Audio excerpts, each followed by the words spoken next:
கார்கில் போரில் வந்து வெற்றி கண்டுட்டோம் அப்படின்னு சொல்லிட்டு மாறு தட்டிக்கின இந்த அரசு வந்து அதுக்கடுத்து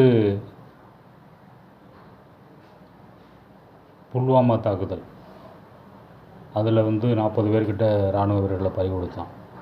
அப்புறம் காந்தகார விமான கடத்தல்,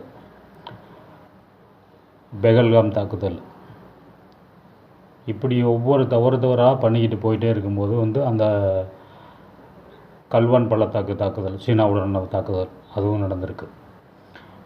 ஒரு அரசுக்கிட்ட வந்து ஒரு மத்திய அரசு வந்து மேலும் மேலும் வந்து ஒரு பாதுகாப்பை பலப்படுத்தாமல் தவறு பண்ணிக்கிட்டே இருக்கும்போது ஊடகங்களில் வர்றதோ இல்லை வந்து ஏதோ ஒரு உளவு அமைப்பு மூலம் வர தகவல் மூலமோ ஒரு எதிர்கட்சி தலைவர் வந்து சொல்கிறார், இந்த மாதிரி வந்து 2000 சதுர கிலோமீட்டர் வந்து சீனா வந்து ஆக்கிரமிச்சு.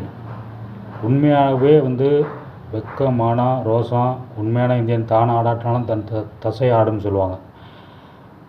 அந்த மாதிரி வந்து நம்மளுடைய நிலப்பரப்பு வந்து போய்கிட்டுருக்கு அப்படின்னு சொல்லி ஒருத்தர் இது பண்ணுறாருன்னா அவர் தான் உண்மையான இந்தியனாக இருக்க முடியும். அந்த கோபத்தில் தான் வந்து அவருடைய ஆதங்கத்தில் தான் வந்து அதை சொல்கிறார்.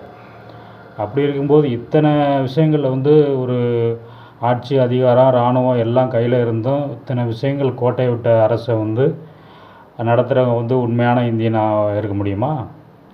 கேள்வி கேட்டவர் வந்து உண்மையான இந்தியன் இல்லைன்னு நீதிபதி சொல்கிறார். அதை எப்படி சொல்லுவீங்க நீங்கள்? ஒரு தன்மானம் உள்ளவன், ஒரு உண்மையிலே இந்தியனாக இருக்கிறவன் தன்னுடைய இடம் வந்து தன்னுடைய இடத்த வந்து இன்னொரு நாட்டுக்காரன் ஆக்குபை பண்ணுறான்னு சொல்கிறான். ஏன்னா நீங்கள் இந்த அரசு வந்து இத்தனை விஷயங்கள் பண்ணியிருக்கு, இத்தனை தவறுகள் பண்ணியிருக்கு.